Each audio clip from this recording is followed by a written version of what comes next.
BJP आमने सामने थे, अब चंदा लेने की आदत जाती नहीं है, इसलिए फिर से साथ आ गए हैं। जिन कम्युनिस्टों ने सैकड़ों कांग्रेसी कार्यकर्ताओं को मार दिया, उस कम्युनिस्टों के साथ आज कांग्रेस इलू इलू कर रही है, इलू इलू कर रही है। नमस्कार।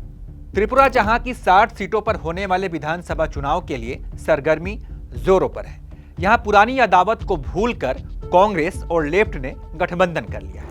कांग्रेस और सीपीएम ये दोनों नदी के दो किनारे थे, लेकिन ऐसी कौन सी मजबूरी आ गई कि दोनों एक हो गए।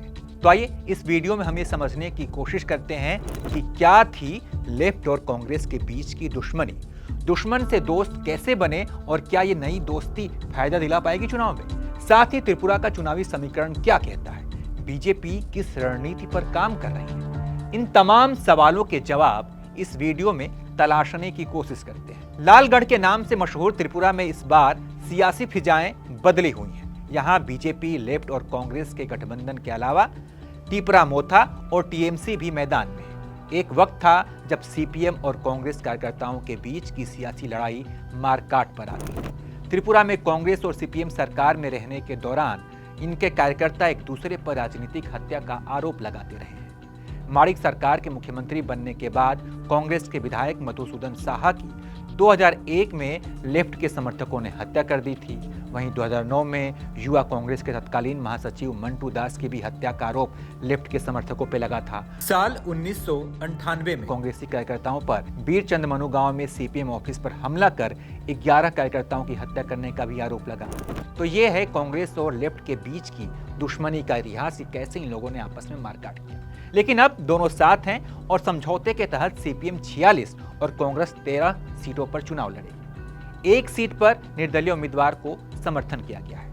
तो अब सवाल यह है कि दो दुश्मन आखिर दोस्त कैसे बन गए, इसे समझने की कोशिश करते हैं। पहले ये जानते हैं कि कांग्रेस के पास लेफ्ट से गठबंधन करने की क्या मजबूरी थी। 2018 में सीपीएम को 14 और कांग्रेस को 1 सीट पर जीत मिली थी। 2013 में सीपीएम ने अकेले अपने बूते पे सरकार बनाई थी और 60 में से 46 सीटें जीती थी। राज्य में अब भाजपा सबसे बड़ी पार्टी है और सीपीएम दूसरे नंबर की।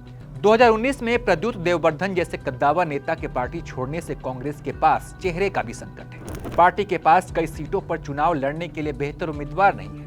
त्रिपुरा कांग्रेस के सीनियर नेता सुदीप रॉय बर्मन ने गठबंधन की घोषणा करते हुए कहा कि हम बीजेपी को विपक्षी बंटवारे का फायदा नहीं देना चाहते हैं, इसलिए गठबंधन करने का हमने निर्णय लिया है। लेकिन एक सच यह भी है कि अकेले चुनाव लड़कर कांग्रेस को कुछ भी हासिल नहीं होता, तो ये कांग्रेस की एक मजबूरी है। अब बात करते हैं लेफ्ट की। सीपीएम का केरल, त्रिपुरा और पश्चिम बंगाल में बड़ा जनाधार बचा है, लेकिन केरल में सरकार भी है। पश्चिम बंगाल में 2021 में करारी हार मिली थी। ऐसे में विस्तार के लिए त्रिपुरा ही एकमात्र ऑप्शन बचा है।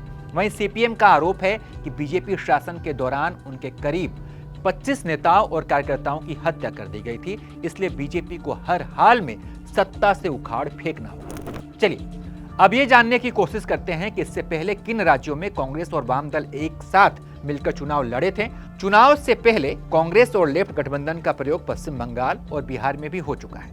बंगाल में 2016 में और 2021 के चुनाव में कांग्रेस और सीपीएम ने मिलकर चुनाव लड़ा था, हालांकि दोनों पार्टियों को कोई फायदा नहीं हुआ। बंगाल 2021 चुनाव में गठबंधन में लड़ने के बावजूद लेफ्ट और कांग्रेस 0 सीट पर सिमट गई। वहीं बंगाल में केरल को लेकर लेफ्ट और कांग्रेस से सवाल भी पूछे जाते रहे। केरल में लेफ्ट पार्टियां सरकार में है और कांग्रेस वहां विपक्ष में है। बिहार में भी कांग्रेस और लेफ्ट पार्टियां राजद के साथ मिलकर चुनाव लड़ी थी और बिहार में कांग्रेस और लेफ्ट को जरूर फायदा वहां पर मिला था और वर्तमान में दोनों पार्टियां सत्ता में भागीदार भी। सीपीएम को कांग्रेस पर भरोसा क्यों है, आइए अब इसे भी समझने की कोशिश करते हैं। देखिए, नॉर्थ ईस्ट त्रिपुरा में कांग्रेस की पकड़ 15 सीटों पर है। 2018 का अगर चुनाव छोड़ दिया जाए तो 2008 और 2013 में 10-10 सीटें कांग्रेस जीतती रही है। 2003 में कांग्रेस को यहां पर 13 सीटों पर जीत हासिल हुई थी। तो सीपीएम को इसी समीकरण पर भरोसा है कि अगर कांग्रेस को 15 सीटों पर जीत मिलती है तो राज्य का समीकरण बिल्कुल बदल जाएगा। पिछले चुनाव में बीजेपी से सीपीएम का सीट मार्जिन भले ही ज्यादा का रहा हो, लेकिन वोट प्रतिशत का फासला बहुत कम था। 2018 में बीजेपी को 43.59% और सीपीएम को 42.22% वोट मिले थे, यानी कि आप देख सकते हैं कि वोट का फासला बहुत कम है।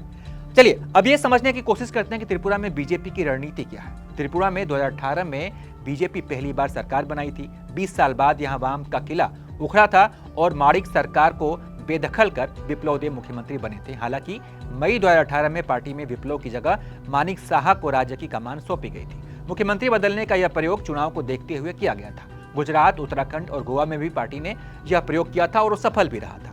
बीजेपी सत्ता में वापसी के लिए यहां पर दो रणनीति पर काम कर रही है। एक विकास का मुद्दा है। बीजेपी नेता हीरा, HIRA हीरा, यानी कि H से हाईवे, I से इंटरनेट, R से रेलवे और A से एयरपोर्ट की बात कर रहे हैं और उसी के नाम पर वोटरों को लुभा रहे हैं। दूसरा, हिंदुत्व की रणनीति। 2011 की जनगणना के मुताबिक त्रिपुरा में करीब 82% हिंदू हैं और बीजेपी हिंदुत्व के मुद्दे को उठाकर दूसरी बार सत्ता में आने की रणनीति पर काम कर रही है। बीजेपी ने इसके लिए यूपी के मुख्यमंत्री योगी आदित्यनाथ को भी त्रिपुरा के चुनाव में एक्टिव कर रखा है, उन्हें ड्यूटी लगाई गई है। त्रिपुरा में चुनाव प्रचार के दौरान योगी अपने भाषणों में अयोध्या और राम मंदिर जैसे हिंदुत्व के मुद्दों को उठाते रहे हैं और हिंदुत्व के शब्दों का इस्तेमाल करते रहे हैं। तो कुल मिलाकर बीजेपी की रणनीति यही है और इसी रणनीति पर काम कर रही है। तो इस वीडियो में आपने समझा कि कैसे कांग्रेस और लेफ्ट के बीच एक समय दुश्मनी थी, लेकिन अब ये दोनों दोस्त बन गए। लेकिन इस दोस्ती का फायदा उन्हें त्रिपुरा के चुनाव में मिलेगा कि नहीं मिलेगा, ये तो वक्त बताएगा। बाकी इस वीडियो में इतना ही। ये वीडियो आपका कैसा लगा इसके बारे में बताइएगा और तमाम अपडेट्स के लिए आप देखते रहिए ABP लाइव।